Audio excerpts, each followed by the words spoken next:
encore dans sa présence. Et bénissons aussi le Seigneur pour son assistance pendant que le groupe a commencé à le Seigneur nous assiste et nous soutient. Voilà. Et voilà, ce matin, on va donc poursuivre notre sujet, notre thème sur l'Église face au sommet spirituel. Et je suis très encouragé, sincèrement, par votre disponibilité. Voilà, très encouragé, très touché, vous voyez ça. Et rappelons un peu l'histoire de Marie et Marthe, vous voyez ça. C'est deux sœurs qui, étant chez elles, un jour le Seigneur va les visiter. Et quand le Seigneur entre dans leur maison, la Bible dit que Marie voilà, était à table qui servait. Et quant à Marthe, elle était assise au pied du Seigneur pour écouter la parole. Et Marthe était indignée de voir l'attitude de Marie, ouais, ça, qui au lieu d'aider à faire la prière de Jésus, non, Marie était là en train d'écouter Jésus-Christ qui parlait. Et il va dire au Seigneur, Seigneur, est-ce que ça ne te dérange pas de voir ma soeur, voilà, qui me laisse en train de brûler au feu, voilà. Et la réponse du Seigneur était vraiment étonnante, en disant, Marthe, tu t'agites, voilà, tu t'agites pour beaucoup de choses. Et Marie a choisi la bonne part qui lui sera jamais côté. Amen. Et cette bonne part qui lui sera jamais côté, c'est le fait que Marie était assise au pied du Seigneur pour écouter le Seigneur. Voyez ça. Au pied du Seigneur pour avoir un dialogue, une conversation, une communion avec le Seigneur. Et pas qui servait. Il manque que le Seigneur, ce qui importe, ce n'est pas d'abord le service. Ce qui importe, ce n'est pas d'abord le ministère. Ce qui importe, ce n'est pas d'abord faire de grandes choses pour lui. Mais ce qui est primordial pour le Seigneur, voyez ça, c'est la communion. Amen. C'est la communion, c'est l'intimité. Voyez ça.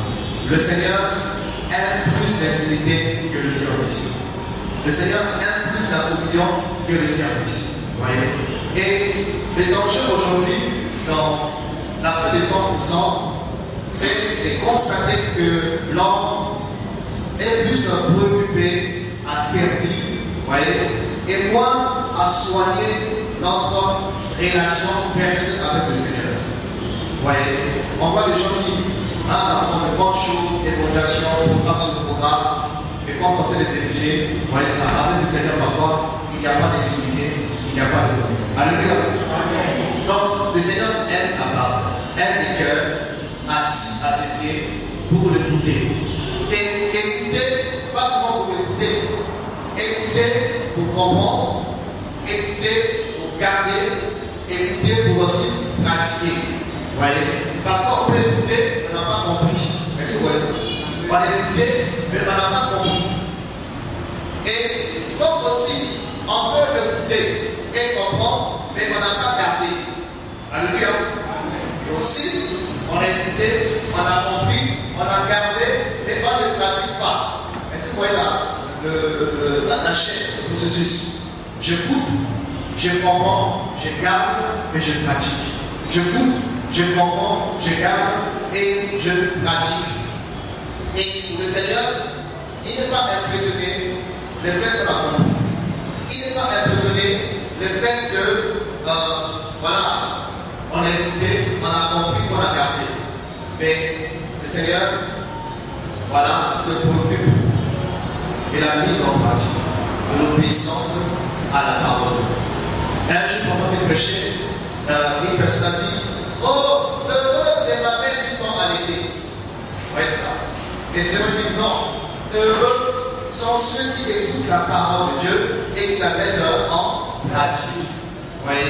Et un jour encore, pendant qu'il prêchait, quelqu'un m'a dit, mais ta mère, tes frères, tes soeurs te cherchent.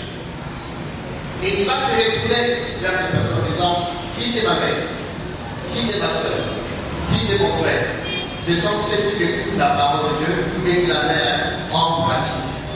Et le grand problème de l'Église aujourd'hui, ce n'est pas que la parole n'est pas prêchée. Ce n'est pas que quand on ne connaît pas la parole. Mais les grands problèmes de l'Église d'aujourd'hui, qui représentent vous et moi, c'est l'obéissance. C'est la mise en pratique de la parole. Donc, demain, plusieurs iront dans les bâtiments d'église, on va écouter l'évangile, on va écouter beaucoup d'enseignements. Mais après avoir écouté, qu'est-ce que nous faisons de ce que nous apprenons? Qu'est-ce que nous faisons de ce qui nous a enseigné? Qu'est-ce que nous faisons des messages qui nous sont prêchés? Dieu veut qu'on pratique sa parole, qu'on mette en pratique sa parole. La parole de Dieu, c'est une parenthèse, voilà, j'ouvre. La parole de Dieu devient vivante. C'est quand on pratique. Vous voyez? Elle devient vive en nous, c'est quand on pratique.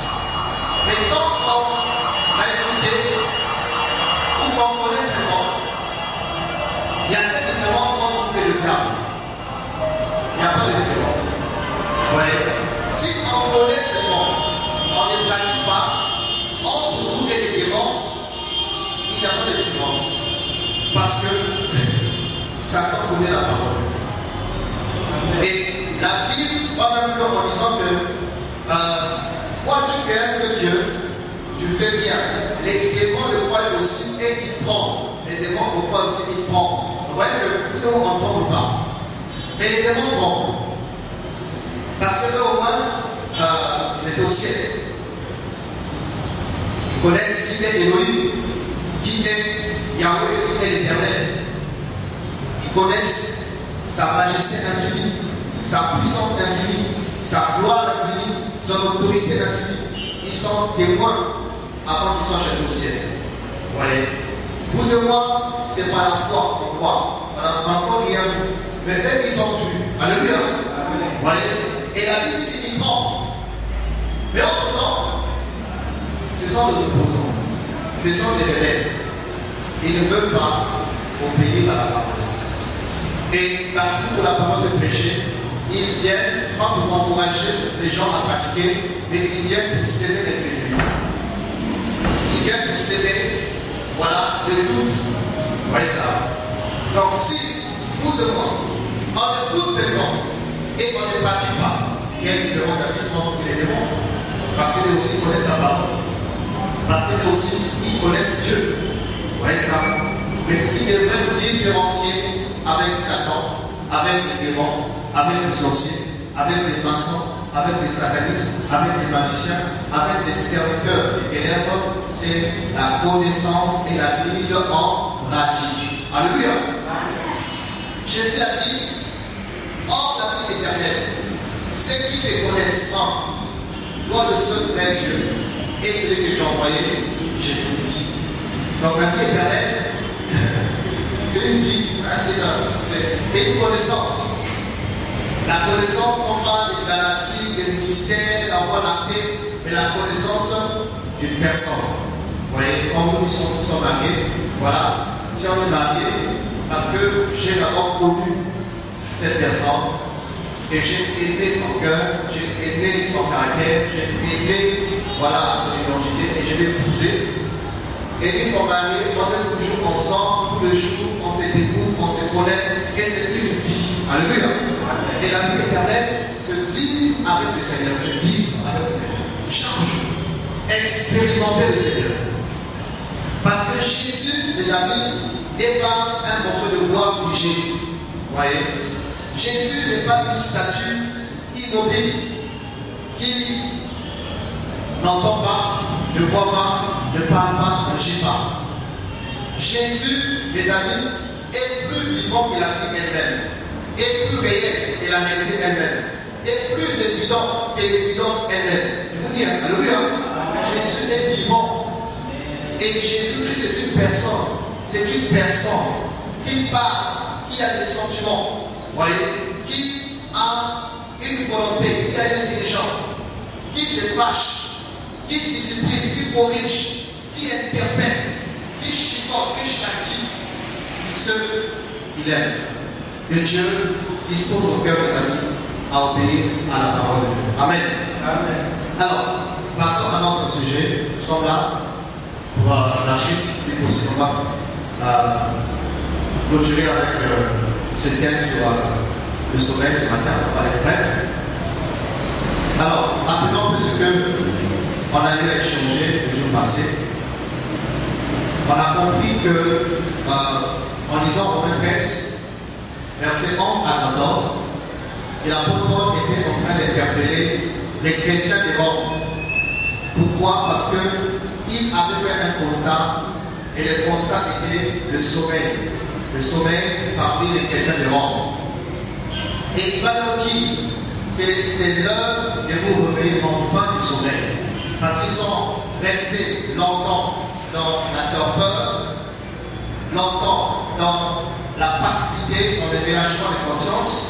Et l'apôtre, poussé par l'Esprit, leur dit c'est l'heure de vous réveiller enfin du sommeil. Pourquoi? Parce que le salut qui est lié à l'enlèvement de l'Église, le salut est lié au retour de Christ, est plus près de vous que lorsque nous avons cru. Alors on s'est posé des questions, parmi lesquelles c'est quoi le sommeil spirituel? On a dit que le sommeil spirituel, c'est un relâchement de conscience. Le sommeil est aussi assimilé à la passivité, à la négligence et à la paresse.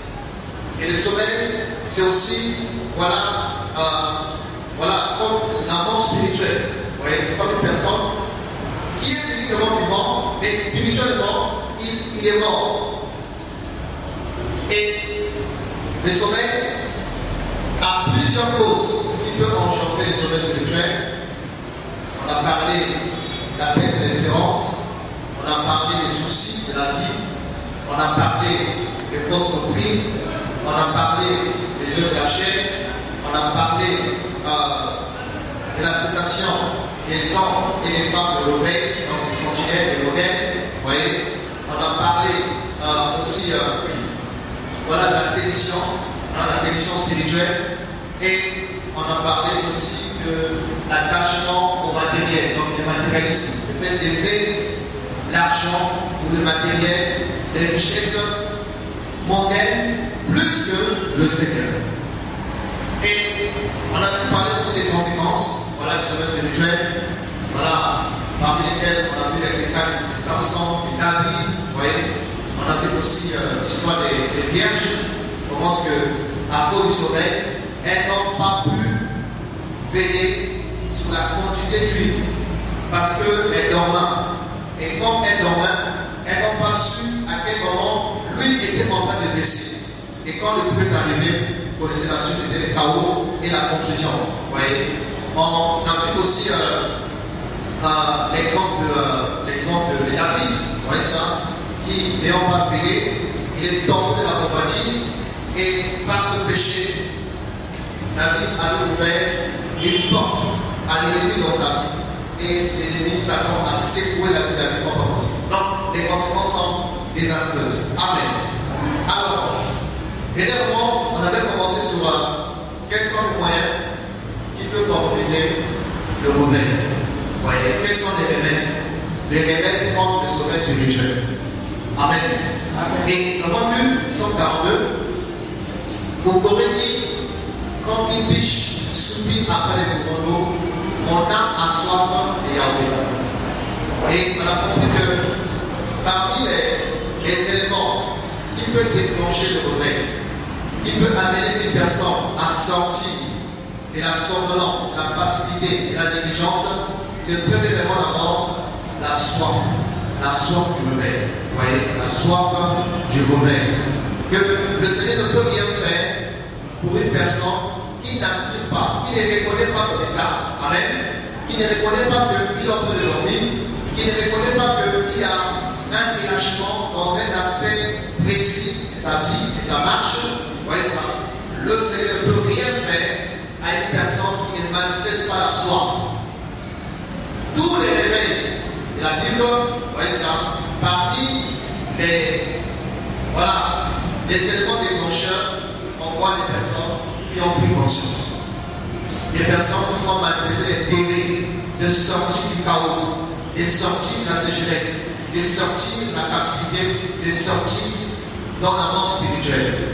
On peut voir des exemples. Vous voyez, quand il a appris que Israël était le sommet, quand il a appris comment que son peuple était dans la désolation, la honte et le pauvre, quand il a appris cette nouvelle, Élie a manifesté l'intérêt, a manifesté, voilà, la volonté de réparer les murailles qui étaient tombées. Et il a prié pour que le Seigneur l'utilise pour être un instrument par lequel le peuple qui était dans le chaos sort du chaos, sort, voilà, du sommet spirituel. On peut voir Daniel, on peut voir Esdras, voyez, on peut voir même le grand évêque de Ninive, de Massa, en fait, vous voyez, ces personnes-là ont manifesté la volonté, vous voyez, de sortir d'une réalité donnée, ont manifesté, voilà, le désir de quitter la mort pour la vie, de quitter la sécheresse, voilà, pour la fécondité, de quitter les ténèbres pour la lumière, de quitter l'esclavage pour la liberté. Alléluia. Donc, si je ne peux rien faire, rien à une personne qui ne manifeste pas la soif. Si vous lisez les évangiles, toutes les personnes qui ont expérimenté la grâce de Dieu au travers de Yoshua, Jésus-Christ, ce sont des personnes qui ont manifesté la soif. On voit Bartimée, il avait la soif de voir. Il est resté longtemps aveugle et il était fatigué. Et quand il a appris que Jésus est la solution pour son problème, Bartimée a réagi, a manifesté le fardeau, la soif de son cœur. En criant, malgré l'opposition, fils de David, aie pitié de moi, fils de David, aie pitié de moi. Bien que les gens l'interdisaient, voilà, lui résistaient. Il a dit qu'il crie encore plus fort. Est-ce que Jésus n'écoutait pas? Si il écoutait, mais il voulait sonder, voilà, la profondeur de son désir. Est-ce que son désir était profond ou c'était superficiel? Vous voyez ça? On peut voir cette femme, malade pendant 12 ans, la perte des sangs. Et d'après la tradition juive, une femme indisposée n'avait pas accès dans les lieux publics. Vous voyez? Si on te surprenait, on te lapidait, la loi ordonnait la mort par lapidation. Et les femmes n'avaient pas aussi le droit d'être dans les lieux publics, d'après la coutume hébraïque. Vous voyez? Mais cette femme, comme elle avait la soif d'écouter, la soif de sortir de ce mal, elle a bravé la tradition, elle a bravé la coutume. Vous voyez? Et on voit comment le Seigneur, quand il marchait, il était accompagné par une grande foule. Donc, pour arriver là où il était, c'était pas facile. Mais la femme a dû faufiler, personne après personne, faufiler, jusqu'à arriver là où était le Seigneur. Et elle a touché les ponts de sa robe, elle a touché son vêtement, et le mal est parti. Pourquoi? Elle avait soif. Et une question souvent est posée aux gens: que veux-tu que je fasse pour toi? Quelle question? Que veux-tu que je fasse pour toi? Est-ce que tu as besoin de ça? Est-ce que tu as besoin de ce que je veux? Et est-ce que tu crois que je peux te donner? Est-ce que tu crois que je suis la solution par rapport à ta situation, à ton problème? Vous voyez, mes amis, l'Église ne connaîtra pas le mauvais si nous ne le manifestons pas dans la prière, ne le manifestons pas dans notre attitude. Vous voyez, il n'y aura rien. Un ministère ne peut connaître le mauvais si, vous savez, il n'y a pas un engagement profond. Une église, un frère, une sœur ne peut expérimenter le mauvais s'il n'y a pas la soif. Alléluia. S'il n'y a pas la soif. Vous voyez. Et c'était touchant avec Corée, c'est qu'il n'avait pas la soif, comme je disais dernièrement, la soif de se marier, la soif de travailler, la soif de voyager, mais la soif de fonder, la soif de Corée, pardon, était fondée sur la personne de Dieu. Il avait soif d'une personne, soif du Seigneur. Amen. Alors, quelles sont les choses qui peuvent favoriser le réveil? On va prendre Lévitique 23, verset 23. Lévitique 23, verset 23.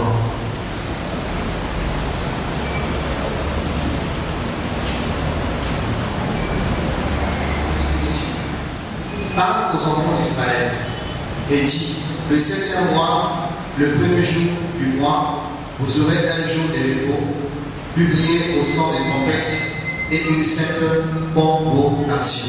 Merci. 25. Vous ne ferez aucune œuvre fertile et vous offrirez à l'Éternel des sacrifices consumés par le feu.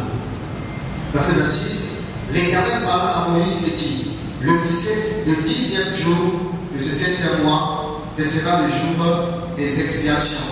Vous aurez une sainte convocation, vous humilierez vos âmes et vous offrirez à l'Éternel des sacrifices consumés par le feu. Amen. Amen. Alors, ces deux passages nous parlent de deux fêtes, vous voyez, que Yahweh avait ordonné aux enfants d'Israël de célébrer. Il y avait 7 fêtes, 7 fêtes de Yahweh. Et parmi les 7 fêtes, on nous parle de la fête des trompettes. D'accord? La fête des trompettes. Et après cette fête, venait la fête d'expiation. On a lu dans ce deux passages.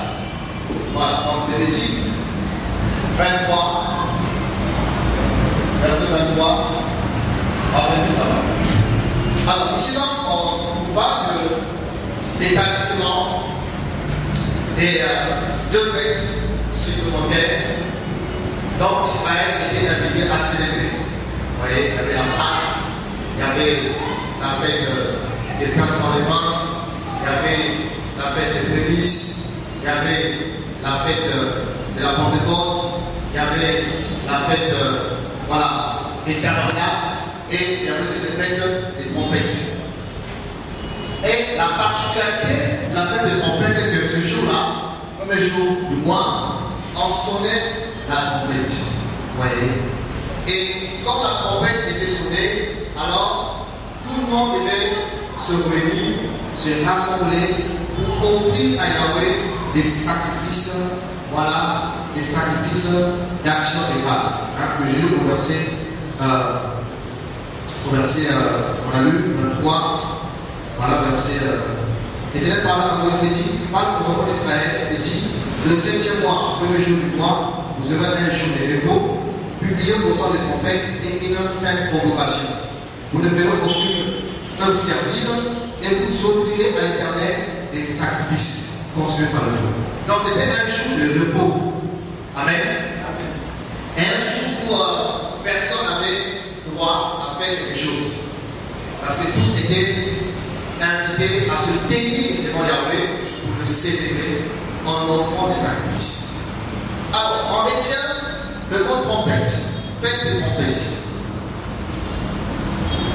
D'après, prophétiquement parlant, la fête de trompette nous parle du réveil d'Israël. Vous voyez, Israël qui présente devant et encore dans le sommeil. Parce que Paul dit que le fait qu'ils ont rejeté le Messie, le Seigneur a envoyé un esprit de quoi? Aveuglement, un esprit d'endurcissement à Israël. Et jusqu'ici, Israël, étant une nation, n'a jamais reconnu que Yehoshua HaMashiach, en hébreu, était le Messie dont annonçaient les prophètes hébraïques. Jusqu'ici, Israël étant une nation, n'a jamais accepté que Jésus-Christ, que vous et moi nous adorons, est le Messie, promis par Moïse, promis par les prophètes. Alors, la prophétie dit que un temps viendra où le Seigneur va répondre un esprit qui va revenir Israël. Où Dieu va susciter un réveil qui permettra à ce que Israël reconnaisse enfin que Yehoshua HaMashiach, qui a été crucifié, c'était lui le Messie promis par les prophéties. Donc, c'est une fête qui a une portée prophétique. Vous voyez, il nous annonce le réveil du Dieu d'Israël qui reconnaîtra le Messie, qui reconnaîtra que celui qu'ils ont percé, c'était lui le Sauveur, c'était le Messie. Et dans cette fête aussi, parmi les vérités qu'on peut tirer de cette fête-là, on parle aussi du Romain. Alléluia. Le Romain qui venait par les sons de la trompette. Et tous ensemble, c'est la trompette. Hein? Quand il sort, il attire l'attention. Alléluia. La trompette est comme une alarme qui attire l'attention. Et parce que quand il retentit, vous voyez, ceux qui regardaient à gauche pensent de retourner pour voir ce qui se passe. Et pour Israël, c'est pas ça notre sujet, on voit qu'il y avait plusieurs sons de prophètes. Et chaque son de prophète avait un message, avait un sens, avait une signification que connaissait tout Israël. Il y a des sons qui, voilà, avaient pour message la guerre, qui avaient pour message un danger qui arrive, qui avaient pour message, voilà, il faut se rassembler. Alléluia. Donc la trompette, ici, cette fête-là, on parle aussi du réveil. Et cette trompette représente aussi la parole de Dieu. Alléluia. La parole de Dieu dans l'évangile. Vraiment, 1 Thessaloniciens 1, parlant, voilà, il révèle comment le sommet spirituel, comment il est sorti, quels sont les moyens que Dieu utilise pour réveiller son peuple, pour réveiller son église. Nous sommes dans 1 Thessaloniciens, le premier 1. On va prendre le verset 6, je crois. Voilà le verset 8. Amen. La Bible dit, non seulement en effet, la parole du Seigneur a retenti de chez vous, dans la Macédoine, dans la Caïe, mais encore votre foi en Dieu s'est fait connaître en tout lieu, de telle manière que nous n'avons pas besoin d'en parler. Alors ici, Paul rendait témoignage du réveil qui s'était produit à Thessalonique. Vous voyez, parce que Thessalonique avait produit un réveil. Et ici, il dit que ce qui avait déclenché ce réveil, parce qu'on dit, non seulement en effet, la parole du Seigneur a retenti. Alléluia. Retenti. Qu'est-ce qui retentit? C'est la trompette qui retentit.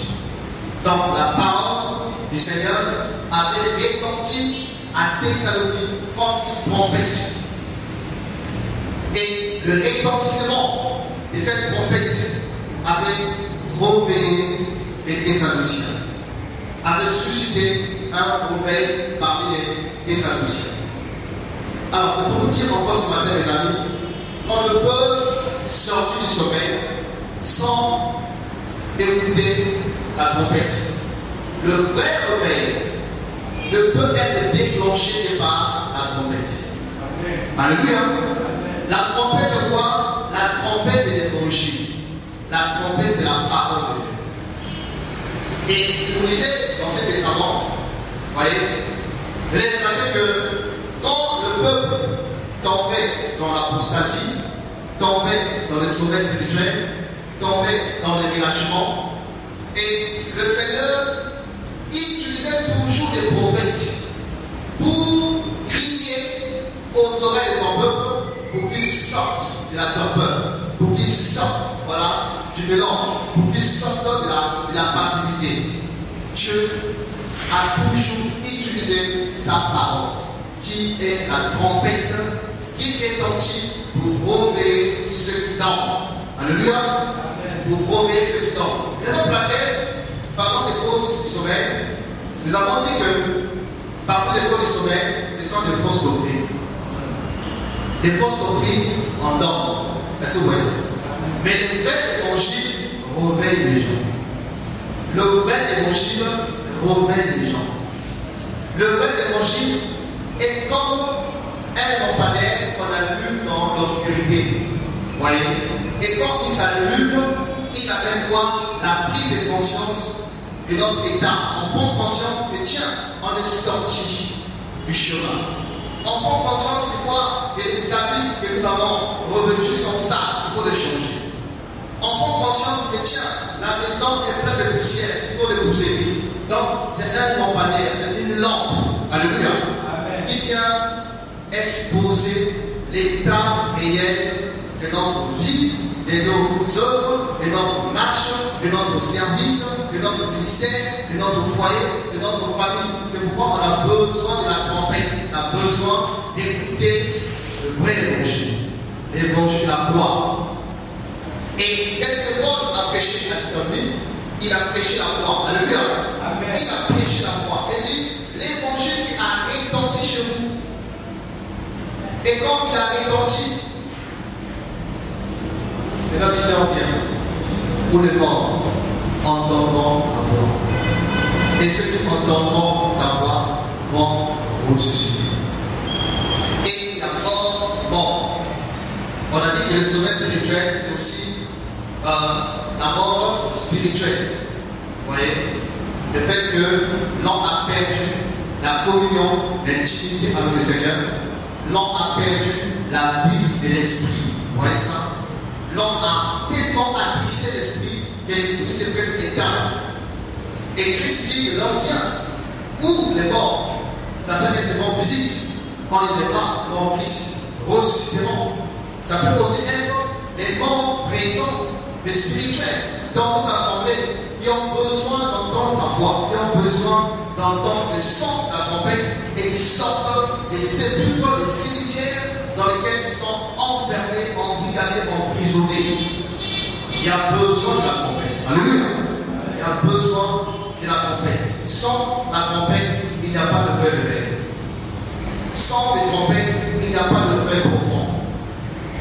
Le réveil véritable ne viendra pas par des prêches sur la prospérité, des prêches sur le combat spirituel, des prêches sur la bénédiction, des prêches sur qu'est-ce que encore, mais le vrai réveil viendra par la trompette, la voix, l'évangile, la voix.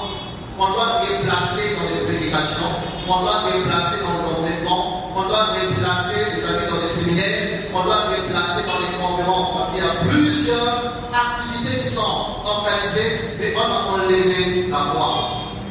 C'est pourquoi il y a la mort, c'est pourquoi il y a le sommeil, c'est pourquoi il y a la tiédeur, c'est pourquoi il y a la stérilité et la mort dans le pauvre. Alors, les amis, Jean a eu une belle expérience aussi, il peut aussi nous étudier ce matin, en rapport avec la trompette. Nous sommes dans Jean 1. Jean 1, dans Apparition plutôt, pardon, Apparition. Et ici, notre bien-aimé Jean est à Patmos, une île, et là-bas, il s'est retrouvé là-bas à cause de l'évangile. Vous voyez? Et un jour, le Seigneur a décidé de visiter son serviteur qui était là injustement emprisonné. Alors, Apparition, verset 12, nous lisons ceci. On peut commencer verset 10, c'est mieux. Verset 10. Je fus saisi par l'Esprit au jour du Seigneur, et j'ai entendu derrière moi une voix forte, comme le son d'une trompette. Qu'est-ce qu'il a écouté? Jean a écouté une voix forte, comme quoi le son de la trompette. Vous voyez? Alors, verset 11, qui disait, c'était une voix écrite dans un livre, et qu'on voit que cette église à Éphèse, à Smyrne, à Pergame, à Thyatire, à Sardes, et à Philadelphie et à Laodicée. Je me retournai pour savoir quelle était la voix qui me parlait, et après m'être retourné, je vis 7 chandeliers d'or. Et au milieu de ces chandeliers, quelqu'un qui ressemblait à un fils d'or, vêtu d'une langue or et ayant une ceinture d'or sur la poitrine. Amen. Vous voyez la suite de la maison. Alors ici, comme je l'ai dit, l'expérience de notre bénéfice a bénéficié à Patmos. Il a entendu pas des vents, ouais, pas dans son profil, mais il a entendu derrière lui une voix. Et non pas n'importe quelle voix, une voix assez particulière. une voix assez spéciale. Une voix qui ressemblait à quoi? À une trompette. Alléluia. Amen. Alors, tellement que la voix retentissait comme la trompette, Jean s'est retourné. Pourquoi il s'est retourné? Parce que la personne qui lui parlait, la voix qui lui parlait était derrière. Et qu'est-ce qui se passe? Ce qui se passe, c'est que il était en train de regarder dans une direction donnée. Mais là où il regardait, le Seigneur n'était pas là. Là où ses yeux étaient fixés, le Seigneur n'était pas là. On peut constater que l'apôtre était touché par le découragement de l'être, touché par le relâchement, touché par les pourquoi, les comment, voyez ça. Et le fait que le Seigneur lui parle de derrière, c'est aussi une façon de le reprocher. Où sont tes pensées?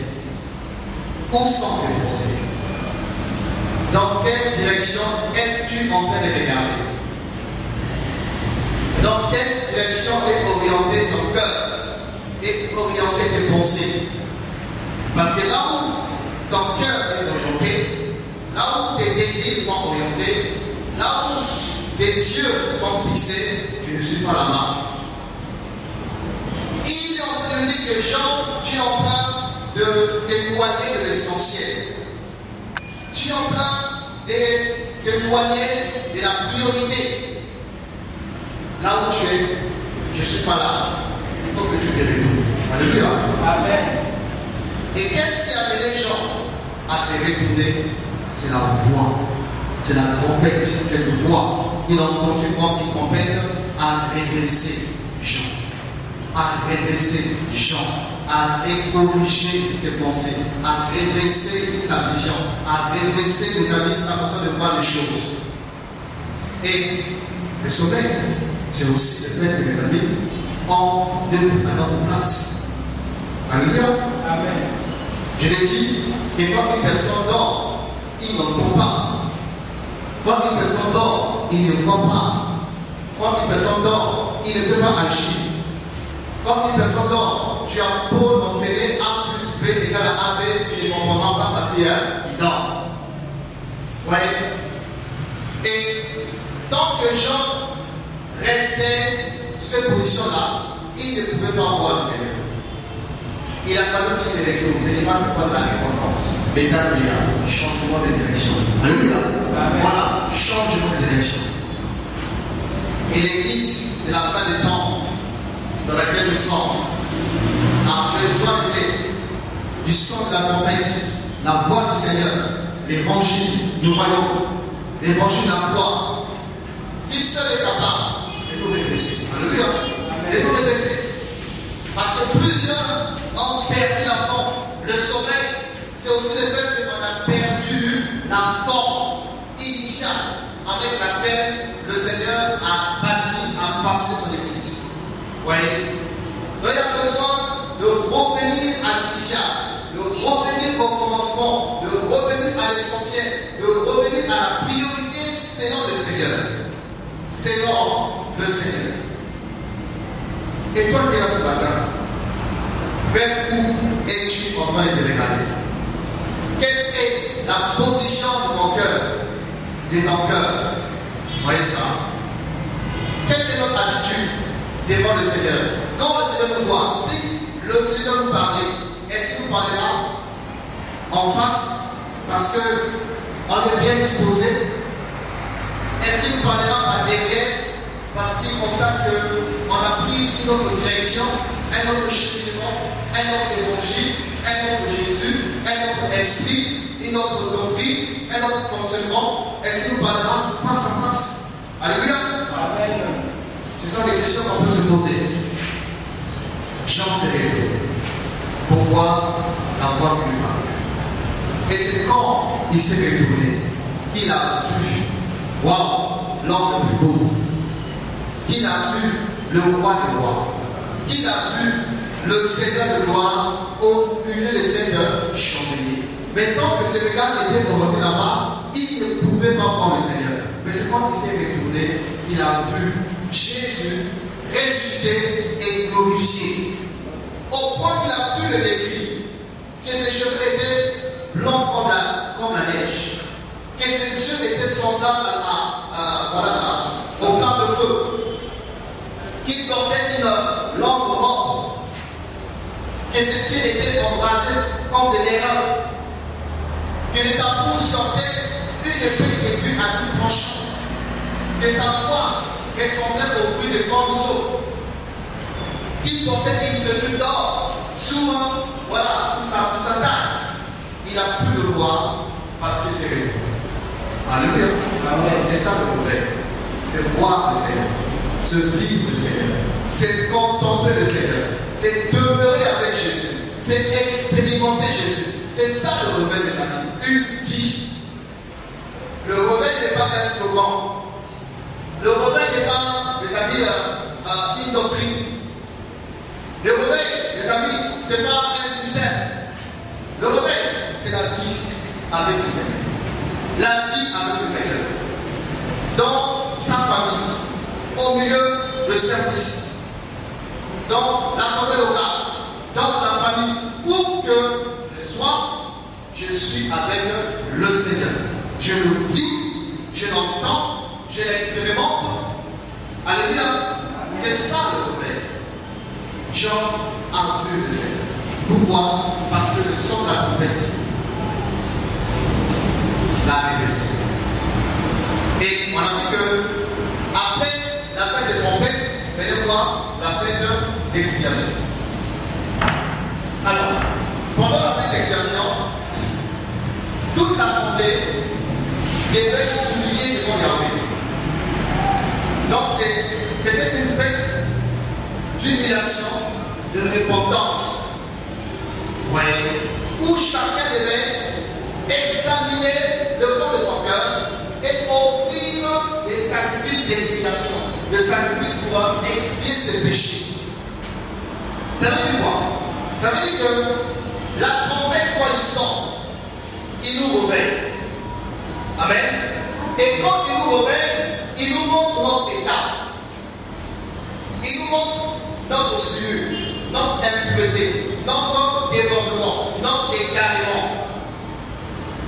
Il nous montre, mes amis, l'état réel de notre cœur, de notre vie, de nos œuvres. Et quand on prend conscience de ce que nous sommes, ça nous pousse à voir à la repentance.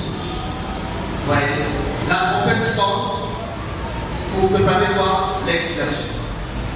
Amen. La trompette sonne pour réveiller les consciences, pour réveiller les pensées, pour réveiller les gens, pour que l'on se réponde. Mes amis, c'est ça la clé du réveil. La clé du réveil. La parole qui nous amène à la réponse. Si on prend l'histoire dans une alliance, on voit Néhémie, quand il a entendu le message concernant l'état de sa nation, ça l'a réveillé. Il était pour lui calme, il servait le roi. Le sommeil, c'est souvent l'ignorance. Quand on dort, on ignore, on ne sait pas. Il ignorait que la ville de Yahweh n'avait plus de miracle. Il ignorait que son peuple Israël était dans la désolation. Il ignorait ça. Vous voyez, mes amis, quand on regarde le corps de Christ aujourd'hui, comment nos cœurs réagissent-ils? Si on est indifférent à tout ce qui se passe dans la maison du Seigneur en général, c'est que nous sommes dans le sommeil. Si on voit du chaos, si on voit des scandales, si on entend comme hier, j'ai écouté pour résoudre qu'un pasteur a abusé des jumelles de son collaborateur. Son collaborateur a des jumelles de filles et ce pasteur a abusé des deux. tellement scandalisé qu'il n'était pas tout emporté par c'est au tribunal ici. Hier, un frère qui est avec moi, qui est parti à Plaza, ça fait 3 semaines, m'a appelé, il dit, dans la parcelle où il habite, il partage la même cour avec un pasteur. Et ce pasteur est en train d'harceler leur cousine, et justement. Et le frère a pris le téléphone, a lu les SMS de ce pasteur. Il a pris l'appareil pour se faire passer pour sa soeur, pour simple l'intervenir de tout le monde. Comment est-ce que tu es marié? Pourquoi tu fais ça? Écoute, ben, je suis marié. Je suis un homme. Je suis pasteur, mais j'ai des sentiments aussi. D'accord? Mais toi, tu es pasteur. Mais je suis pasteur, mais je suis un homme. Vous voyez? Et il faut m'appeler du frère. J'ai fait comment il va les confondre. Tu prends ta cousine là, je la convainc pour les confondre. Donc, vous voyez que toutes ces choses qui se passent autour de nous, si ça ne nous touche pas, c'est qu'un problème. Alléluia. C'est qu'un problème. Parce qu'on peut entendre, mais le cœur est mort. Vous voyez? On peut entendre, mais on ne manifeste pas le cœur du Seigneur. Parce qu'un homme réveillé, c'est aussi un homme qui manifeste le cœur du Seigneur. C'est-à-dire, quand le Seigneur pleure, il pleure. Quand le Seigneur est triste, il est triste. Quand le Seigneur est en colère, il sent la sainte colère dans son esprit. Alléluia. C'est ça qu'on réveille. On voit le Seigneur. Il rentre dans le temps, un lieu de prière qui s'est transformé en un lieu de promesse, de business. Et réveille les têtes. Il n'est pas resté insensible à cela. Il a pris le fouet. Il a réagi. Parce que quand on est réveillé, on agit. Alléluia. Mais quand on dort, on n'agit pas.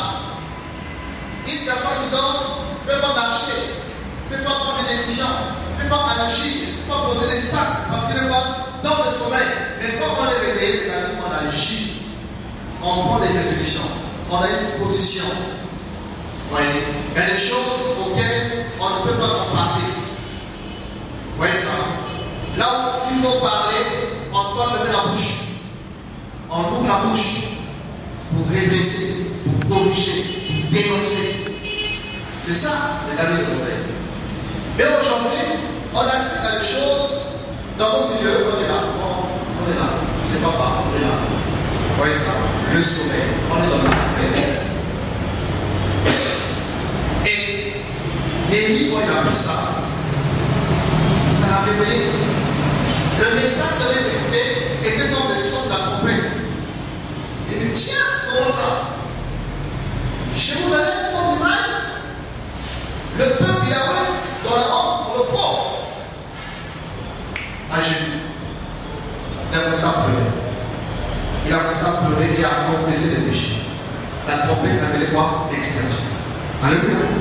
La trompette avait quoi? L'expiation. Daniel, la même chose. Il lisait le prophète Jérémie. Et quand il a vu la prophétie que Jérémie avait donnée concernant Israël, il devait passer 70 ans de captivité, Daniel a commencé à intercéder. Il a pleuré et a confessé ses péchés.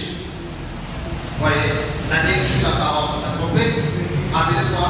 L'expiation, la repentance. Vraiment, Joël, chapitre 2. Joël, chapitre 2. Verset 12. Joël, verset 12. Quelqu'un peut nous aider à lire? Quelle page? Un commentaire? Joël 2, verset 12 à 27. Allez-y.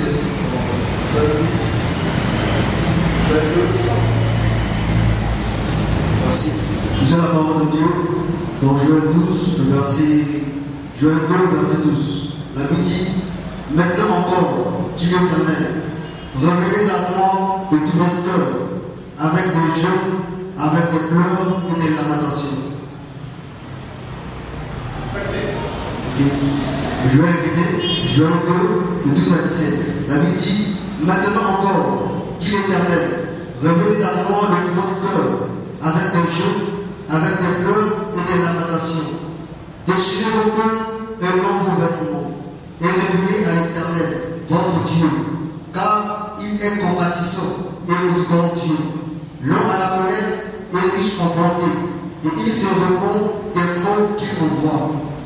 Qui disait, s'il ne reviendra pas et ne se repentira pas, et s'il ne laisserait pas après lui la bénédiction des offrandes et des libations pour l'Éternel votre Dieu.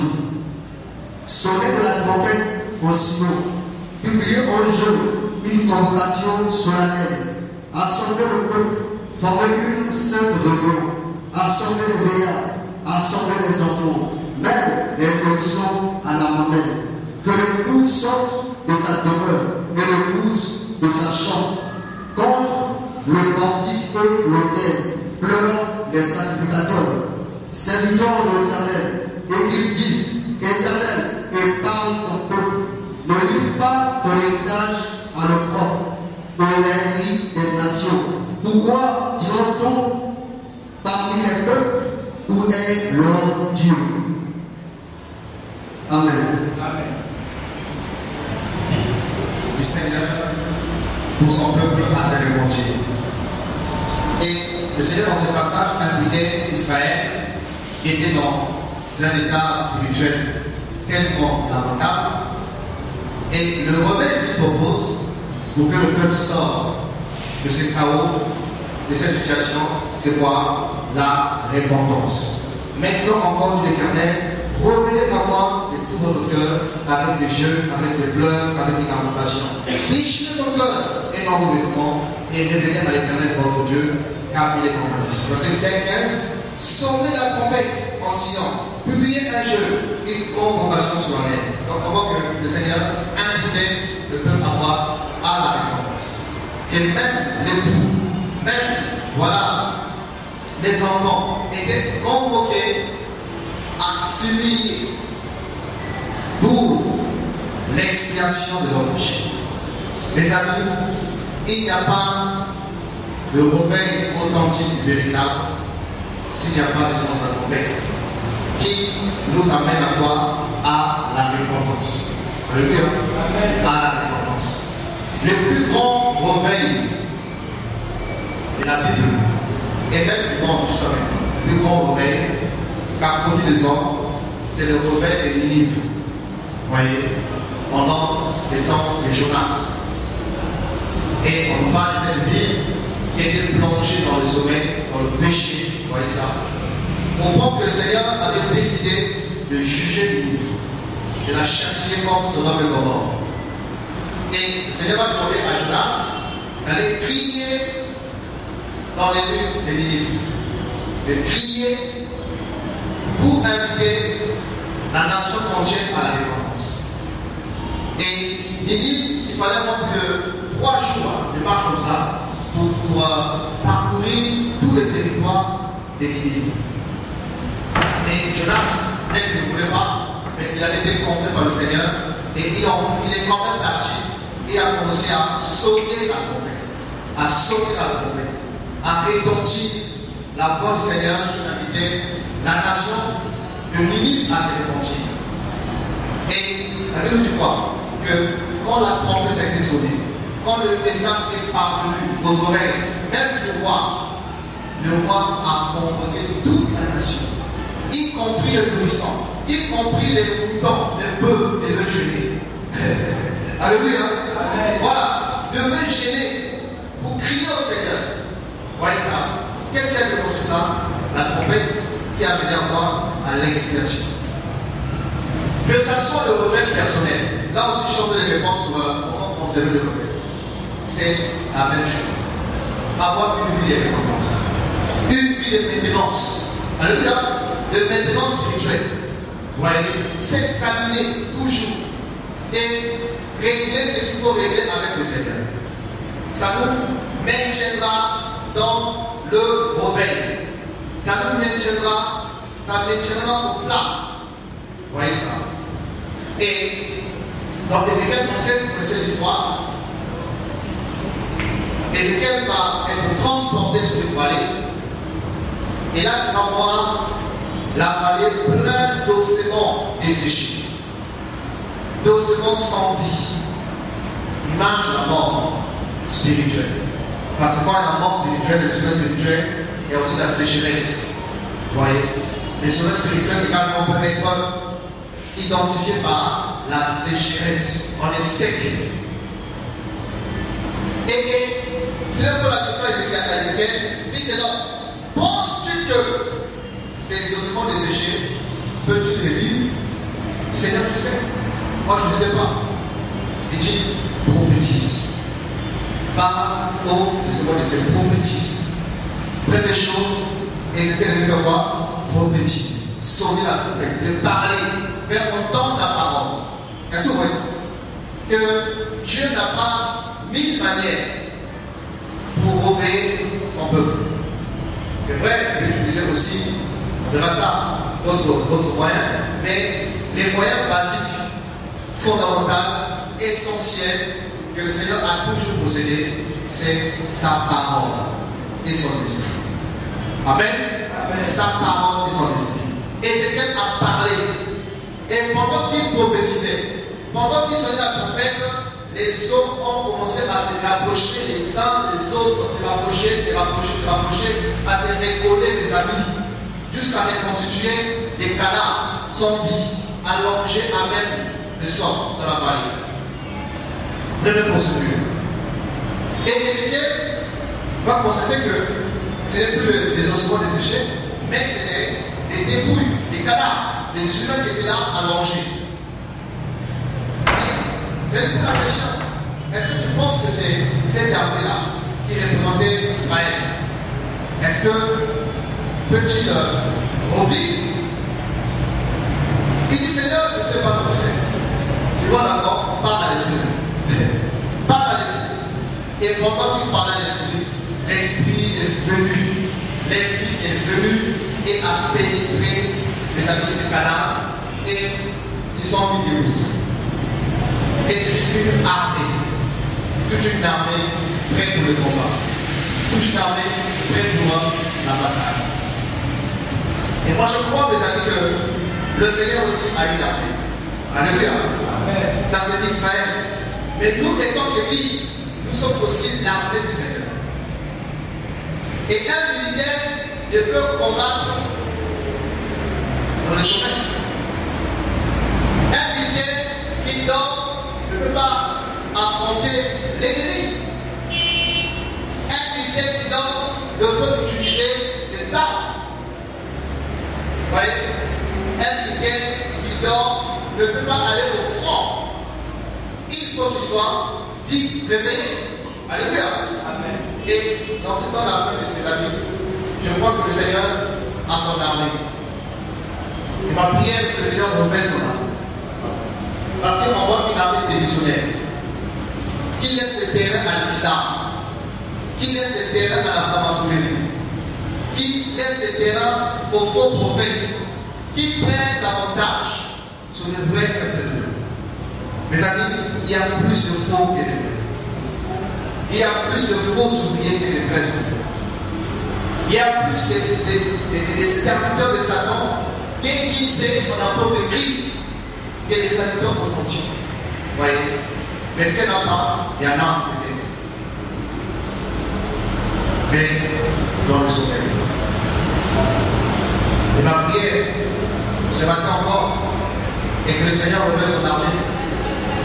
Alléluia. Que son armée,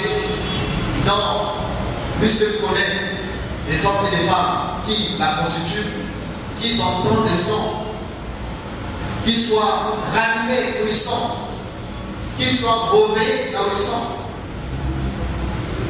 Et il disait, Seigneur, ils ont tué tous tes prophètes, ils sont restés de seuls.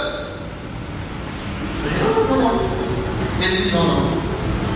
Je me suis réservé un reste fidèle. Alléluia. Amen. Un reste fidèle qui n'a pas fléchi les morales. Et ce reste fidèle, ma prière est que tu fasses partie de ce reste fidèle. Ma prière est toute cette partie que ce reste s'éternel sur que le Seigneur veut se glorifier dans ces temps mauvais, dans ces temps difficiles, dans ces temps d'enfants, pour sauver un maximum des hommes, un maximum de femmes, un maximum de jeunes, un maximum de familles, des quartiers, des nations, des langues, des tribus. C'est ça la prière des amis. Que l'Esprit du Seigneur souffle encore. Souffle encore. Partout où la trompette s'est fait retentir. Partout où la voix est prêchée. Que le Seigneur souffle encore. Pour réveiller une armée d'évangélistes. Pour réveiller des guerriers qui vont défendre la vérité. Pour réveiller les hommes et les femmes qui n'auront pas peur de la mort. Qui n'auront pas peur de la prison, qui n'auront pas peur des années de persécuter, mais qui seront disposés à la prison pour la vérité, disposés à être emprisonnés pour la vérité, disposés pour sentir la compétition de nous gagner. On est tombé dans le compromis, au point où, parce que dans notre milieu, on ferme la bouche, on encaisse, on laisse faire une armée démissionnée. Oh Seigneur, c'est bien agi, c'est bien fait.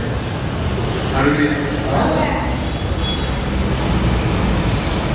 Pour terminer, comme je dis qu'on va être bref pour conclure notre partage, parlons un peu des signes du vrai réveil que nous avons déjà d'abord. On voit que le Seigneur, avant qu'il monte au ciel, il a demandé aux apôtres de ne pas sortir, mais de rester pour attendre la promesse, l'accomplissement de la promesse. Et dans Acte 2, ils étaient tous là. Il y avait la parole, déjà était là, mais il manquait quoi? L'esprit. Et dans Acte 2, on parle de l'intuition du Saint-Esprit. Comment le Seigneur va répondre l'Esprit sera descendant qui était l'agent autre. Le réveil de l'Église, le premier réveil de l'Église, c'est Acte 2. Alléluia. Où des personnes qui étaient faibles sont devenues fortes. Les pierres qui tremblaient devant les femmes. Des personnes qui avaient peur de l'armée, qui avaient peur des autorités, qui avaient peur d'être arrêtés, ils sont sortis dans les rues. Ils n'ont plus peur. Ils sont restés longtemps enfermés, priant en cachette, dans les maisons en cachette. Mais quand ils ont été réveillés par l'Esprit du Seigneur, quand ils ont été réveillés par le Saint-Esprit, la peur n'avait plus sa place. La crainte des hommes n'avait plus sa place. La complaisance n'avait plus sa place. Chercher à plaire à qui que ce soit n'avait plus sa place dans leur cœur. Ils étaient prêts à tout. Wow. Ils sont sortis. Ils ont commencé à proclamer la parole. Proclamer l'évangile. Conscient des dangers. Conscient des conséquences. Ils ont péché la parole. Quand on est réveillé, on n'a plus peur. Quand on est réveillé, on ne vit plus pour soi-même. On vit pour les Seigneur. Quand on est réveillé, on ne fait pas des choses pour plaire aux hommes, mais on fait des choses pour plaire au Seigneur. Quand on est réveillé, on ne recherche pas l'approbation des hommes, on recherche l'approbation du Seigneur. Mes amis, quand on est réveillé, il n'y a plus du sentimentalisme. On n'est plus dans les sentiments. Ah, si j'ai dit ça, je vais le blesser. Ah, si j'ai fait ça, je vais choquer. Ah, si... Non, on n'est plus dans les sentimentalismes. Ou c'est ça, ou c'est pas ça. Ou c'est A, ou c'est A. Ou c'est B, c'est B. Il n'y a pas A à la place de B, B à la place de C. Vous voyez? On n'est plus dans le mélange. Comme on peut les constater, mes amis, dans les actes. Et on voit Pierre va s'élever ce jour-là. qui tremblait devant la femme. Quoi? Tu t'es avec lui? Toi, je te connais. Tu t'es avec lui? Je ne le connais pas. Peut-être l'implication. Je ne le connais pas, je ne le jure, je ne le connais pas. Je ne connais pas, je ne le connais pas. Vous voyez? Il a tremblé, il a validé devant une femme. Mais c'est même Pierre ce jour-là, devant 3000 personnes.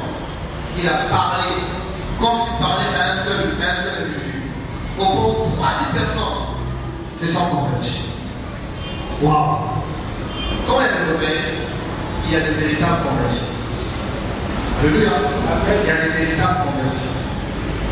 Au point où, quand Pierre a sonné la trompette, dans Acte de Concept, il a sonné la trompette. La Bible dit quoi? Acte de Concept, rapidement. La Bible dit,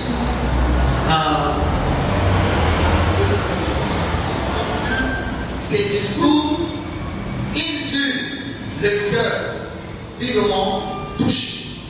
Et il dit à Pierre et aux autres, enfin, que verrons-nous?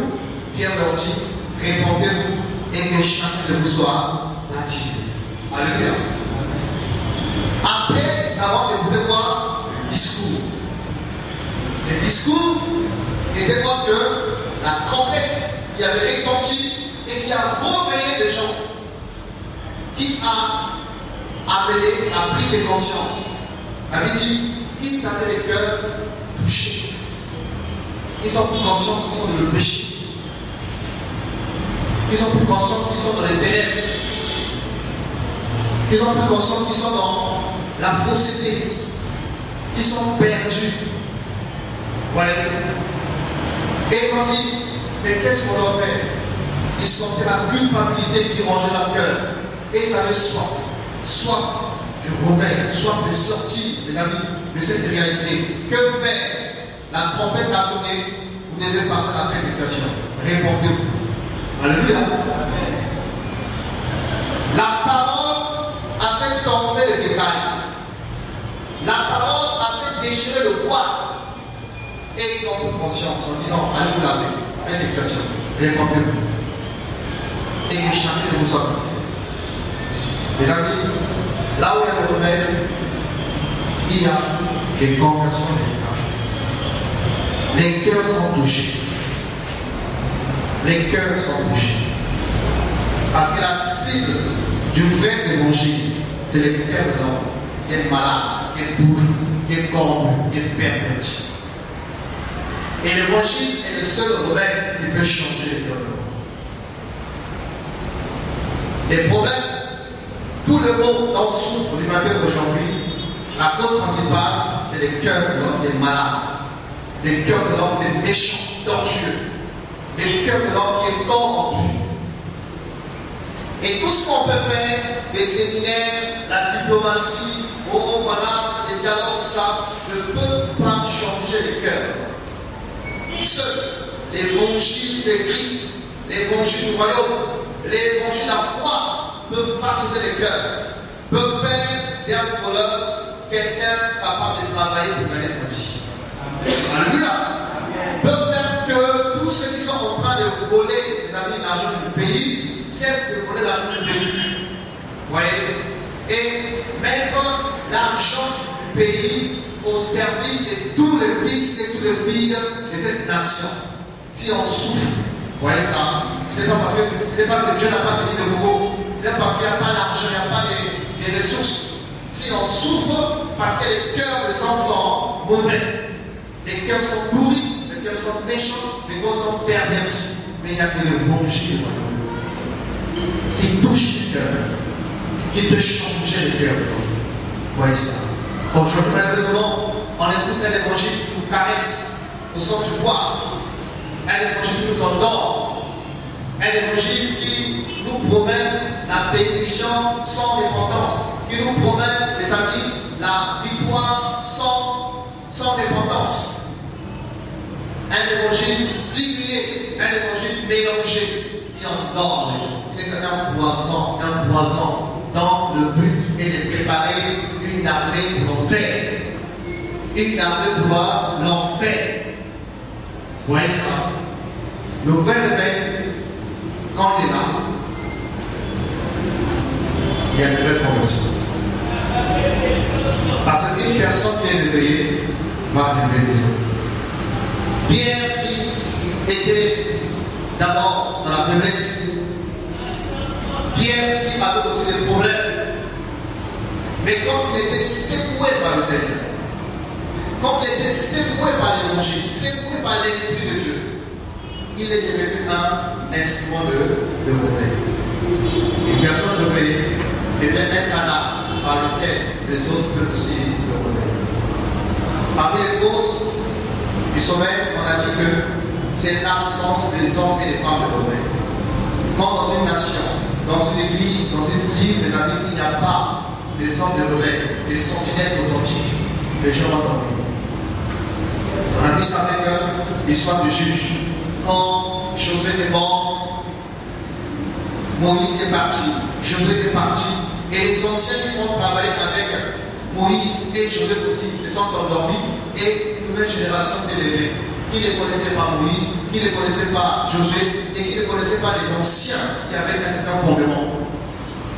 Et la conséquence est qu'ils sont répartis dans le péché, dans l'idolâtrie, ils sont répartis dans les pratiques des Cananéens, cessation des hommes et des femmes de l'homme. Moi, je prie le Seigneur, dans les coulisses de mon intimité, qu'il en suscite.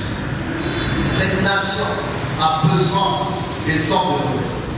Cette nation a besoin des amis, des hommes de référence. Cette nation a besoin des véritables lampadaires qui peuvent éclairer, qui peuvent orienter, sur lesquels les gens peuvent s'inspirer. Cette nation a besoin des vrais sentinelles qui sont la tempête pour que le peuple qui est dans le sommeil puisse se réveiller. La Bible dit, là où il n'y a pas de vision, le peuple est sans faim. Les hommes de réveil, ce sont des visionnaires. Mais là, il n'y a pas de réveil, le peuple est sans faim, les gens vont dormir. Pierre s'est réveillé et a réveillé les autres. Alléluia. Amen. Dit, qu'est-ce qu'on doit faire? Il répond Dieu. Le réveil véritable aussi amène la persécution. Dans Actes 2 et 3, on va les arrêter, on va les menacer, on va même les flageller, mes amis. Vous voyez ça? Là où est le réveil, il y aura la persécution. Le réveil dérange le monde des ténèbres. C'est pourquoi Satan n'aime pas le réveil. Il combattra toujours le réveil. Il travaillera toujours à endormir. Ce qui fait que toute le fois où tu veux te réveiller, il y a toujours une situation qui vient pouvoir t'étouffer. Amen. Toute le fois où tu sens que tu es en train de monter avec le Seigneur, il faut que tu aies une influence, quelque chose qui vient pouvoir te refroidir. Parce que quoi? Il n'aime pas que tu montes. Il n'aime pas que tu excelles. Il n'aime pas que tu montes, pour ressembler au Seigneur. Ça, il n'aime pas ça.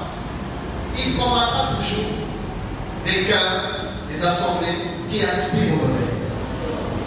Voyez. Mais si la soif est là, comme on a vu avec la biche a sorti. Si la soif est là, peu importe ce que Satan peut faire, on ne va pas s'arrêter. Alléluia. On ne va pas s'arrêter. Seigneur, on va activer.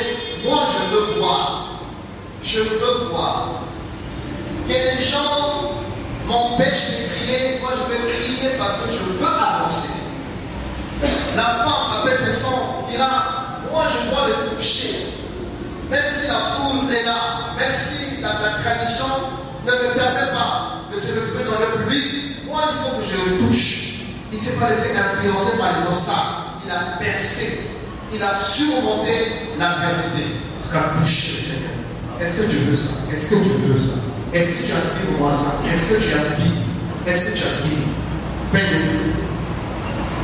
Paye. Pas de réveil sans sacrifice. Pas de réveil sans sacrifice. Là où le réveil, il y a la persécution. Et regardez aujourd'hui comment est-ce que voilà, on est en paix avec le monde. Là où nos pasteurs vont s'assembler avec des musulmans, avec des sorciers, vous voyez, où chacun doit faire la prière. C'est grave. Le communisme, voyez. On devait dire qu'on ne peut pas marcher ensemble à cause de la vérité. Mais on a pris la lampe, on a mis sous le lit, on a mis sous le boisseau. L'évangile est devenu la diplomatie. La diplomatie, non, on perd le pouce. On perd le pouce, oui, mais il y a des critères. Alléluia. Il y a des critères. Le Dieu de la Bible, c'est un Dieu jaloux qui ne tolère pas le mensonge, qui ne tolère pas le mélange. Vous voyez? Le Dieu de la Bible, c'est un Dieu de la séparation, qui donne le commencement à séparer les ténèbres de la lumière. Il n'est pas dans le mélange. Mais aujourd'hui, au nom de la paix, on va mélanger.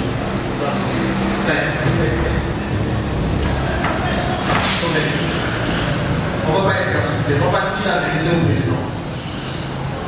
On va pas dire la vérité aux autorités que par rapport à la parole, on ne peut pas s'unir avec telle religion, telle vision, telle doctrine. On ferme la bouche à cause des autres. Sommeil. Le Seigneur nous sauve. Amen. Et dans l'acte 4, on les a flagellés. On les a chipotés les amis. Vous voyez? Et ils sont allés rejoindre les autres. Et ils ont commencé à prier. Ils disent, Seigneur, vois nos menaces. Et donc à des serviteurs d'annoncer la parole avec assurance. Et qu'il se passe des signes, des prodiges et des miracles. Malgré la menace, malgré la persécution, ils ne se sont pas laissés en place. Ils ont encore prié, les Seigneur nous ont encore remplis. Et pendant qu'ils priaient, la terre a tremblé. La terre a tremblé. Rempli encore de l'esprit dans les rues. Prêchez le projet. Mes amis, quand on vit le réveil, on n'est pas dans les bâtiments, dans notre âme. Quand il y a quelqu'un là, on est dans le marché, dans les places publiques, on est là, en train, avec nos filets, en train de chercher des poissons. C'est ça. C'est ça la Pentecôte. Au fait, la Pentecôte. Les gens sont dans leur bâtiment au Pentecôte. C'est quoi la Pentecôte, c'était dehors, frère. Alléluia. Ah oui. La Pentecôte, c'était dehors. Dans la maison, et quand l'Esprit est venu, ils sont sortis. Parce que le Seigneur, par l'Esprit, les a chargés. Vous voyez? Et tellement que c'était lourd, des colis qu'ils avaient dessus. Il fallait sortir pour les partager aux ayants droit. Si on ne sort pas, parce qu'on est vide, parce qu'on est vide, on n'a rien. Mais quand l'équipement est là, quand les colis sont là, tu ne veux pas te mépriser. Tu ne pourras pas te mépriser. Vous voyez? Malgré toi, tu vas sortir, tu vas agir, tu vas poser des sacs malgré toi. Le réveil, les signes, dans l'acte 5, on voit comment ce couple, avec un petit mensonge, on appellerait un petit mensonge, ils ont été jugés par ça. Parce que le réveil, c'est aussi vivre la sainteté du Seigneur. Alléluia. La sainteté. C'est lui qui vous a appelé les saints. Vous aussi soyez saints dans toute votre conduite. Le Seigneur l'a châtié, l'a chipoté, le groupe des morts. Parce qu'ils sont arrivés à la présence du Seigneur avec le péché, avec le mensonge, châtiés par le Seigneur. Mais amis, le réveil, c'est vivre le ciel sur la terre. Tu vis le ciel sur la terre. Et Dieu habite dans la sainteté. La sainteté est sa nature. La sainteté est sa demeure. Et là où il est, le péché ne peut pas cohabiter avec le Seigneur. Le péché ne peut, mes amis, cohabiter dans la présence du Seigneur. Là où il est vraiment, les gens se vont frapper. Les gens vont mourir. Si dans nos assemblées, les gens qui ont le péché, ils viennent, on chante, on crie, rien ne se passe. Parce qu'il n'est pas là. Alléluia. Je vous dis la vérité. Des gens qui ont fait des bêtises toute la semaine dans les quartiers et les dimanches, voilà, avec une apparence de sécurité, ça prend le micro pour chanter. Et rien ne se passe. Rien. Rien ne se passe. C'est pourquoi le Seigneur se retient de se manifester vraiment dans l'Église. Parce qu'il y aurait beaucoup de morts. Parce que la Sainte Église de mort, moi, elle vient de part. Elle est comme le feu. Le feu. Le feu brûle tout ce qui touche. La nature du feu, c'est de consumer tout ce qui touche. Et la sainteté, c'est comme du feu. Là où elle vient, là où le péché, il doit chercher, il doit frapper, il doit juger. Amen. C'est comme ça. Vous voyez? On voit Moïse, non, autre soulier. Vous voyez? Esaïe, oh malheur moi, car j'ai vu le Seigneur. Si le Seigneur se manifestait vraiment, comme on le souhaiterait dans nos champs, la dit à mon ami, mon ami, oh, passe là,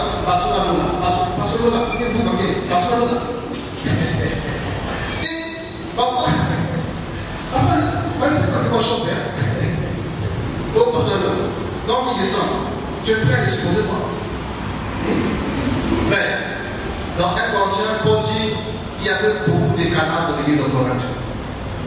Parce que les gens s'approchaient même de la table du Seigneur dans un état de péché.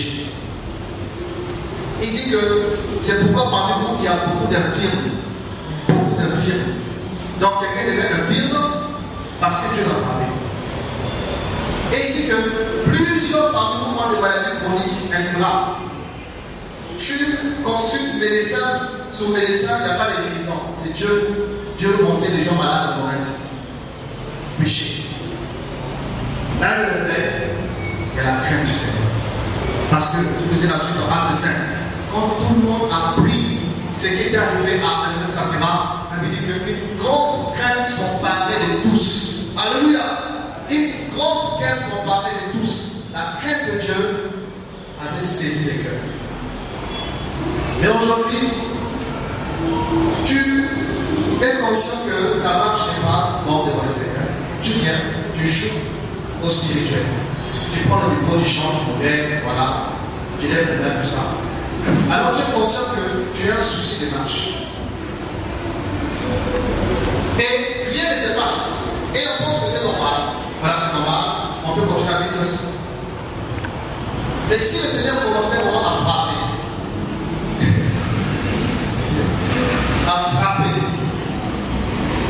ça va communiquer la crainte. Ça va communiquer la crainte. Dans le réveil, il y a dans Acte 7, 8, on va voir Étienne qui va être arrêté parce qu'il prêchait la vérité. On voit le Seigneur, toute la vérité. Il a confronté les pharisiens et il a persécuté. Il a dit qu'il parlait avec une sagesse dont personne ne pouvait le résister. Oui. Et Étienne va être lapidé, va être tué. Dans le domaine, il y a des miracles de Dieu. On peut le voir dans Acte 10, pendant que Pierre parcourait visiter les églises, il va rencontrer Aîné et des pharisiens. Il dira Aîné, lève-toi, Christ est guéri, Aîné s'est venu debout. On peut voir aussi dans Acte 10 toujours, Acte 9, dans le cas c'était mort, Pierre va prier, il est revenu. Et au sang des miracles, au sang des vrais miracles, au sang des guérisons authentiques. Qui n'a rien à voir avec les trucs que les gens vont chercher au Nigeria, vont chercher quelque part pour embrouiller les gens. Des trucs, on va voir des types, des trucs que je le capture, on prend gauche comme ça, vous pouvez faire comme ça, ils ont de l'église. Non, on parle des vrais miracles. Les vrais miracles qui est la confirmation de l'évangile.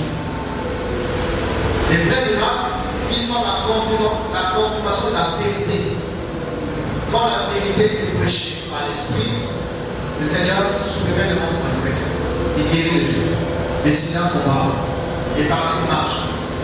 Et s'il le veut aussi, même les morts peuvent être amenés à la vie. C'est possible. On voit ça dans les actes. Et ces choses ne sont pas des contes de fées.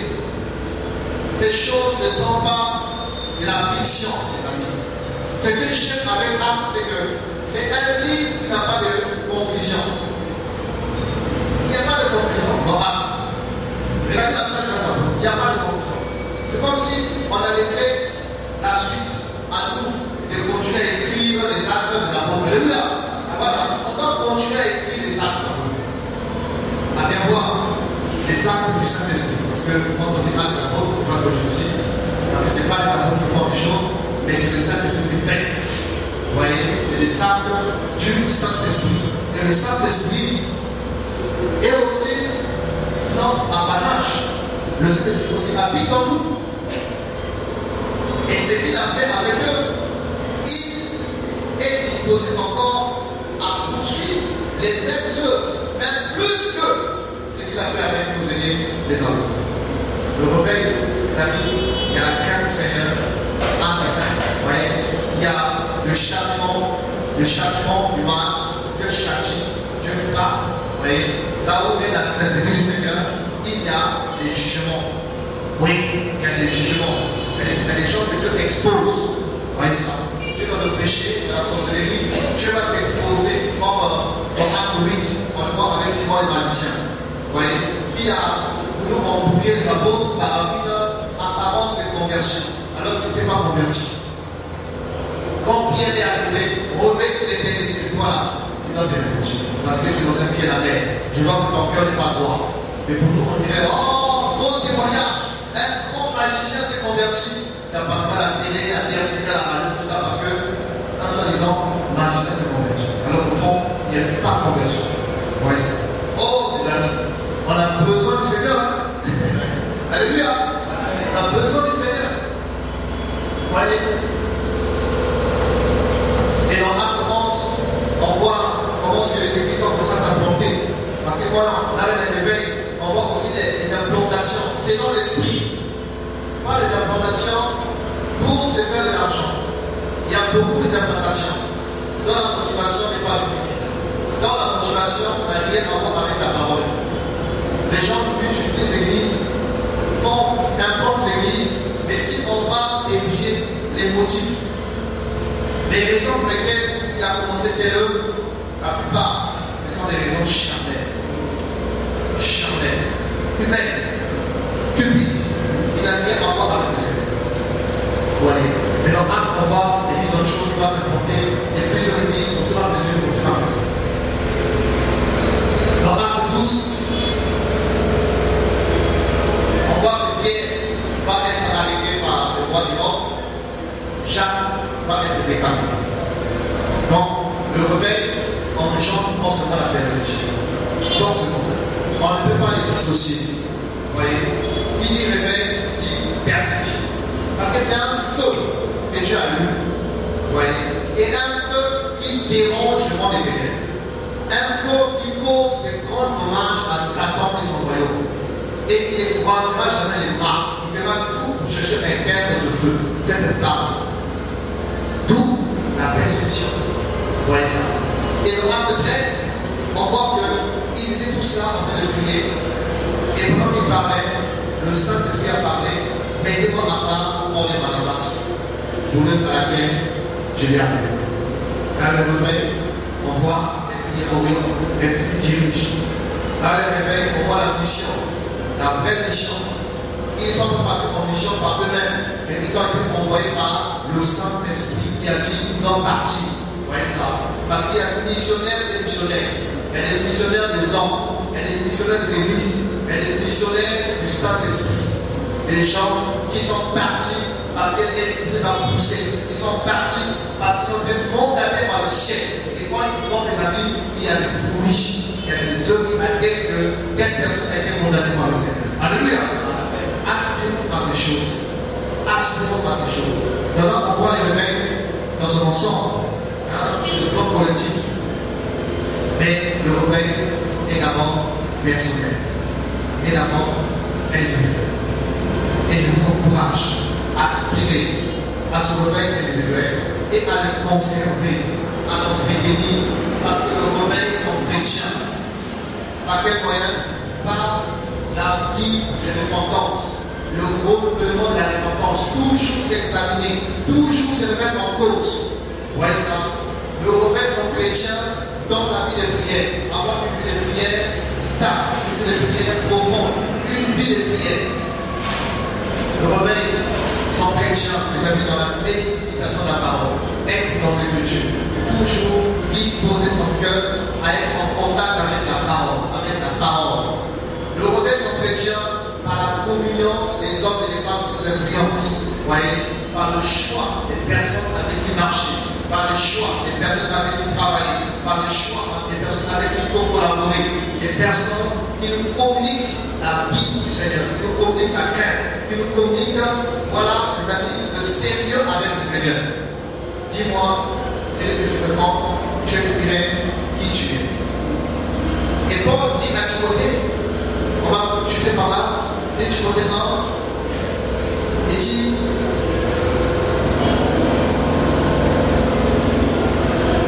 verset 6, de Timothée 1, verset 6,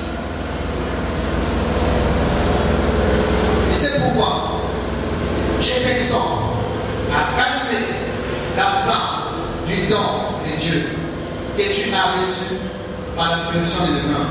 Vous voyez, je t'exhorte avec toi à ranimer la flamme.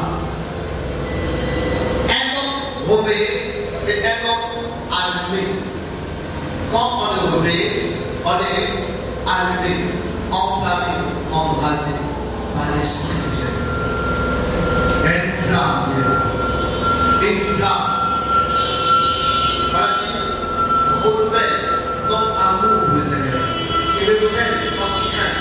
Qui renouvelle notre engagement. Qui renouvelle notre zèle. Qui nous renouvelle. Et peut-être que je dois ranimer ça. Ranimer la prière. Je dois ranimer la flamme. Un homme réveillé, il est comme le buisson de Moïse. Il brûle, mais sans se consumer. Il en peut brûler sans se consumer. Un homme réveillé est comme le terre d'Héra, où le feu ne devait pas s'éteindre, où le feu devait être entretenu, où le feu devait être, mes amis, conservé. Le feu devait toujours brûler sur l'autel. Et l'autel, mes amis, c'est l'image dans notre cœur. Dans notre cœur, c'est l'autel pour lequel, mes amis, le Seigneur, en chrétien, ça vient avec nous. Romain, c'est ça, le feu de l'esprit. Il y a eu un temps, dans le passé, j'ai eu un songe qui n'a jamais quitté mon esprit. Et je prie que le Seigneur le réalise. Dans le songe, je me suis dans une ville. Et c'était le soir. Et il y avait comme une activité avec beaucoup de jeux. Voilà, sur un espace public, beaucoup de jeux. Et mon cœur était tellement rempli de l'amour du Seigneur et de sa tristesse pour les âmes. L'amour et la tristesse pour les âmes. Alors je me suis approché d'un jeune qui était là et je commençais à lui parler de l'amour du Seigneur. À lui parler du péché. À lui parler des services du péché. Et je n'avais même pas encore pu de parler. Et ce jeune a commencé à pleurer, à confesser ses péchés. Et quand il a fini de parler, il s'est retourné d'aller vers un que je t'ai appris à côté de lui. Et il a transmis ce que je lui ai dit. Et pendant que lui parlait, le jeune garçon commence à pleurer, commence à prendre ses péchés.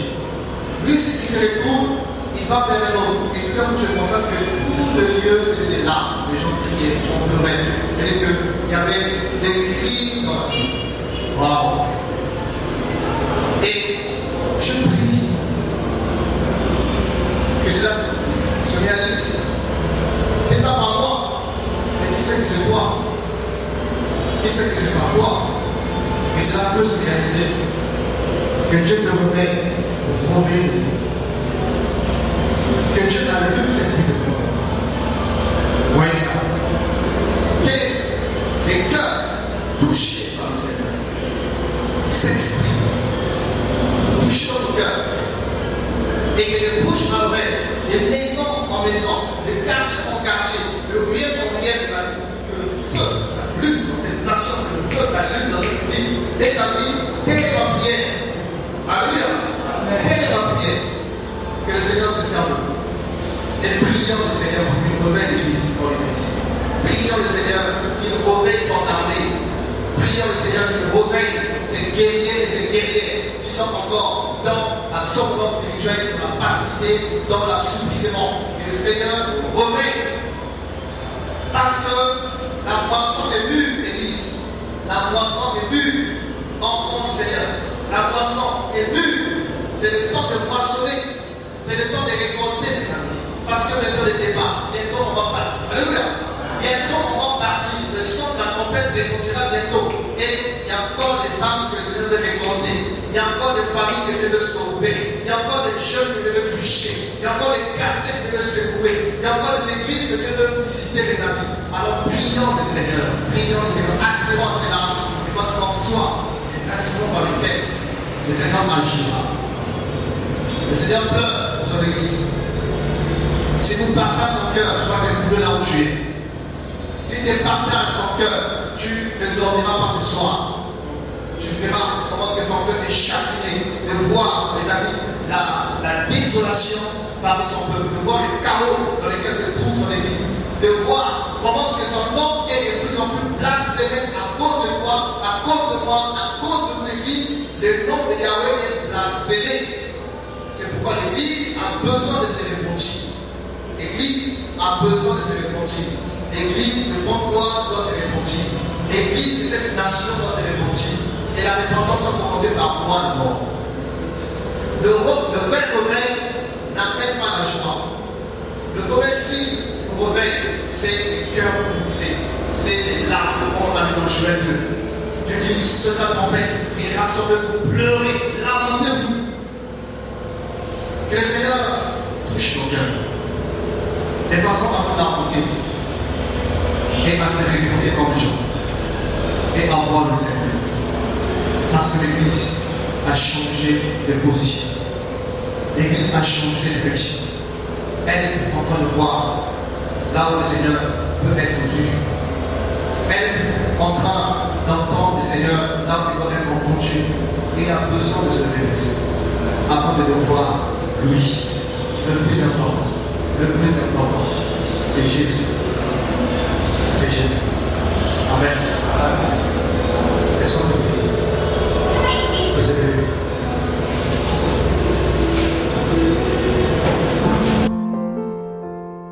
Le Seigneur de gloire, il est puissant,